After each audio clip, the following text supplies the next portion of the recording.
किसी ने क्या खूब कहा है कि कोई भी रिश्ता हो उसमें सबसे वजनी चीज़ अगर कोई होती है तो मतलब होता है। जैसे ही मतलब निकल जाता है हर रिश्ता हल्का हो जाता है। नमस्कार दोस्तों, मैं ब्रह्म प्रकाश आज आपको सुना रहा हूँ एक कहानी एक ऐसे व्यक्ति की जो अपने साथ एक बहुत ही दर्द भरा अतीत लेकर आया, पास्ट लेकर आया।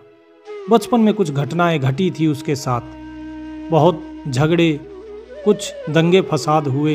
इस प्रकार की सारी स्मृतियों के साथ वो एक मंदिर में आता है।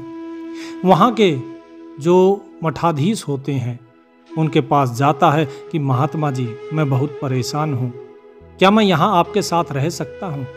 उन्होंने कहा कि रहो, आनंद से रहो, सेवा करो, तुम्हारे मन को शांति मिलेगी। कुछ दिन तक वहाँ पर रहते रहते उसे लगा कि नहीं, शांति तो यहाँ पर भी नहीं है। तो उसने महात्मा जी को कहा कि महात्मा जी, मैं यहाँ पर शांति प्राप्त नहीं कर पा रहा हूँ, बल्कि यहाँ पर आपके मंदिर में जिस प्रकार के क्रियाकलाप हो रहे हैं वो मुझे और परेशान करते हैं। मुझे अपने मन की जो शांति है वो शांति नहीं मिल पा रही है, मेरा मन शांत नहीं हो पा रहा है।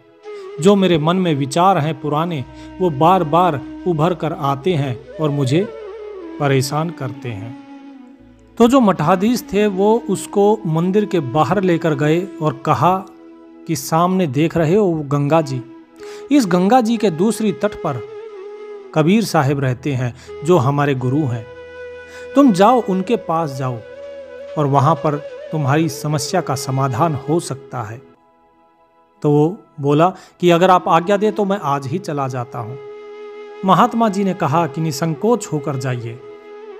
तो व्यक्ति वहां से गंगा पार करके और पहुंच जाता है कबीर साहिब जी की कुटिया के पास।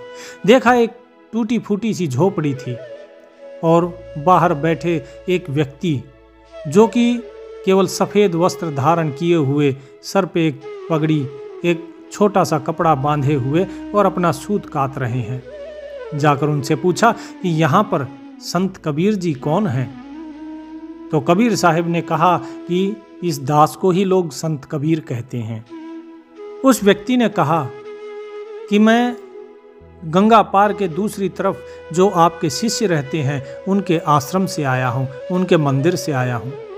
मेरे जीवन का अतीत बहुत ही दुखदाई है, बहुत कष्ट में हूँ, मैं बड़ा ही परेशान हूँ। तो कबीर साहब ने कहा कि ठीक है, कोई बात नहीं, तुम आराम से रहो, तुम्हारे कष्ट का निवारण हो जाएगा। वो व्यक्ति वहाँ पर उनके पास बैठ गया, लेकिन कबीर साहब ने कहा कि यहाँ मत बैठो, अंदर आराम से जाकर बैठो, तुम कुटिया के अंदर बैठो। उस व्यक्ति ने देखा कि कहीं ऐसा ना हो ये कुटिया गिर जाए मेरे ऊपर, बहुत ही जर्जर अवस्था में थी। तो वापस बाहर ही आकर बैठ गया कि साहब मैं यहीं पर ठीक हूँ। कबीर साहब बोले कि कुछ देर के बाद मुझे एक व्यक्ति ने भोज पर बुलाया है, मैं अपने मित्र के यहाँ जाऊँगा, तो तुम चाहो तो तुम भी साथ चलो। वो व्यक्ति भी उनके साथ ही चल पड़ा कि शायद वहीं पर कुछ समाधान हो जाए मेरी समस्या का। लेकिन संत कबीर जी ने तो मेरी समस्या सुनी ही नहीं। कबीर साहब उसको बोले कि ठीक है, चलो चलो। धीरे धीरे पैदल चलते चलते काफ़ी दूर निकल गए, बहुत देर हो गई, थोड़े थक गए। तो उसके बाद कबीर साहब ने कहा कि एक पत्थर उठा कर लाओ। वो एक पत्थर उठाकर लाया बड़ा सा और रख दिया। कबीर साहब वहाँ बैठ गए और उसे भी कहा कि तुम भी बैठो। दोनों बैठ गए। बैठ के थोड़ा सुस्ताने के बाद फिर उस व्यक्ति ने कहा कि आपको जाना कहाँ है? काफ़ी देर हो गई हमें चलते चलते। कबीर साहब बोले कि लगता है कि मैं रास्ता भूल गया हूँ, चलो वापस कुटिया की तरफ चलते हैं। उस व्यक्ति ने सोचा कि बड़ा अजीब आदमी है जिसे रास्ते का नहीं पता, और चल दिया। धीरे धीरे वो वापस अपनी कुटिया पे आते हैं। कबीर जी ने कहा कि मैं बेटा बहुत थक गया हूँ, थोड़ा एक गिलास पानी दे दो। वो व्यक्ति अंदर कुटिया में जाता है, मटके से एक गिलास पानी भरकर लाता है, लेकिन कबीर जी ने वो लिया नहीं। वो अपना सूत काटने में रहे। इस व्यक्ति ने कहा कि मैं एक गिलास पानी लाया हूँ, पानी पी लीजिए। कबीर साहब बोले ठीक है, थोड़ी देर इंतजार करो। वो उस गिलास को लेकर खड़ा रहा। धीरे धीरे उसके हाथ में दर्द होना शुरू हुआ तो उसने दूसरे हाथ में पकड़ लिया। काफी देर हो गई, लगभग 10-15 मिनट हो गए होंगे उसे इसी प्रकार से गिलास पकड़े हुए। अब उसके हाथों में दर्द होने लगा। वो बोला कि मेरे हाथों में दर्द हो रहा है। कबीर साहब ने कहा कि यदि दर्द हो रहा है तो तुमने इसे रखा क्यों नहीं, तुम इसे लिए क्यों खड़े हो? तो उसने कहा कि आप ही ने तो कहा था एक गिलास पानी लाने को। अरे मैंने लाने को कहा था, मैंने ये थोड़ी ना कहा था कि तुम इसे रखे रहो, इसे नीचे भी रखा जा सकता था। अब क्या हुआ? बोले जी मेरे हाथ में दर्द होने लगा। बोले तुमने तो एक हाथ से दूसरे हाथ में ले लिया था फिर? बोले जी मेरे दूसरे हाथ में भी दर्द होने लगा। कबीर साहब ने कहा कि यह गिलास कितना भारी है, क्या तुम इतना भी वजन नहीं उठा सकते हो? तो उस व्यक्ति ने कहा कि जी वजन तो उठा सकता हूं, लेकिन इसी वजन को उठाए उठाए मैं परेशान हो गया हूं। कबीर साहब ने कहा तो ठीक है, लाओ दो। उन्होंने पानी पिया और पानी पीने के बाद उस गिलास को वापस उसे दे दिया और कहा अब तो गिलास हल्का हो गया ना? बोले हाँ जी। बोले अब इस गिलास को अपने हाथ में पकड़ के और हाथ सीधा करके कितनी देर खड़ा रह सकते हो? बोले जी अब तो खाली है, अब तो मैं कितनी देर खड़ा रह सकता हूँ। बोले तो ठीक है, इस पेड़ के छांव के नीचे तुम खड़े हो जाओ। एक पेड़ के छांव के नीचे उसे खड़ा कर दिया, गिलास में हाथ पकड़ के और सीधा हाथ करवा के। कुछ देर के बाद उसे दर्द होना शुरू हो गया। वो बोला कि साहब मुझे दर्द हो रहा है। कबीर जी ने कहा अभी तो तुमने कहा था कि मैं इसे पूरा दिन भी पकड़ के खड़ा हो सकता हूं, कितनी ही देर पकड़वा लो इसे, मुझे कुछ नहीं होगा। कबीर साहब उनको वापस बुलाते हैं और कहते हैं कि बस यही समस्या है तुम्हारी। तुम जो चीजें छोड़ देने की थी तुम उन्हें अपने साथ में ढोए हुए हो।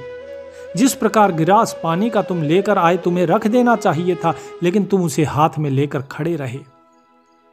उस व्यक्ति ने कहा कि जी मैं तो सम्मान में खड़ा था, मुझे लगा कहीं आप बुरा ना मान जाएं। कबीर साहब ने कहा कि यही तो बात है कि तुम ये सोचते हो दूसरे क्या सोचेंगे, दूसरों को कहीं बुरा ना लग जाए। तुम्हारी इन्हीं बातों के कारण तुम चीजों को अपने अंदर से निकाल नहीं पाते हो। जो चीजें, जो बातें तुम्हें परेशान करती हैं, जो बातें तुम्हें भूल जानी चाहिए, तुम उन्हीं बातों को याद रखे हुए हो। जो चीज छोड़ देनी चाहिए उन्हें ही तुम पकड़े हुए हो। यही कारण है कि तुम परेशान हो। बात चाहे कितनी ही छोटी से छोटी क्यों ना हो, लेकिन उसे अगर ज्यादा देर तक रखोगे तो जिस प्रकार खाली गिलास ने भी तुम्हारे हाथ में दर्द पैदा कर दिया, ठीक इसी प्रकार छोटी से छोटी बात भी तुम्हारे अंदर परेशानी पैदा कर देगी। तुम्हें सरदर्द होगा, तुम परेशान हो जाओगे, तनाव में आओगे, कष्ट में आओगे। तो क्या ये बेहतर नहीं है कि हम उन बातों को ही छोड़ दें जो हमें परेशान करती हैं और हम जीवन में आगे बढ़े? जो व्यक्ति बातों को छोड़कर जीवन में आगे नहीं बढ़ पाता है वो हमेशा परेशानी और कष्ट में रहता है। जिस प्रकार इस गिलास को रखने के बाद तुम्हारे हाथ को आराम आया, ठीक इसी प्रकार जैसे ही तुम इन बातों को छोड़ दोगे तुम्हारे मन को भी आराम आ जाएगा और यही तुम्हारी समस्या है और समस्या का समाधान है। उस व्यक्ति ने हाथ जोड़ के कबीर साहब को प्रणाम किया और कहा आप धन्य हैं कि आपने इतनी सरलता से मुझे मेरी इस पीड़ा का निवारण कर दिया। इस पीड़ा को आपने समझा, बिना बताए ही समझा। कबीर साहिब कहते हैं चिंता एक हरि नाम की और न चितवे दास, जो कुछ चेते नाम बिन सोई काल की फांस। कि हे भाई, अगर चिंता ही करनी है तो सिवाय एक उस परमात्मा के और किसी का नहीं, केवल उसके नाम की ही चिंता करो। उसके नाम के बिना अगर किसी और की चिंता करी तो तुम काल के फांस में, काल के फंदे में फंसोगे और हमेशा दुखी और कष्ट में रहोगे। इसलिए इस कहानी से शिक्षा मिलती है कि हमें केवल उन्हीं चीज़ों के बारे में सोचना चाहिए जो कि वास्तव में विचारणीय हैं। जो बातें बेशक छोटी ही हों, लेकिन यदि व्यर्थ हैं तो उन्हें तुरंत त्याग देना चाहिए, नहीं तो वो हमारे जीवन में कष्ट पैदा कर देंगी। ऐसी ही प्रेरणादायक कहानियों के लिए हमारे चैनल को सब्सक्राइब करें और बेल आइकन जरूर दबाएं। अंत में केवल एक ही बात जो मैं हमेशा कहता हूँ कि सत्संग से दुख जात है, सत्संग सुख का मूल। निस दिन सत्संग कीजिए, सत्संग कभी न भूल। आप सभी का दिन सुखमय और मंगलमय हो।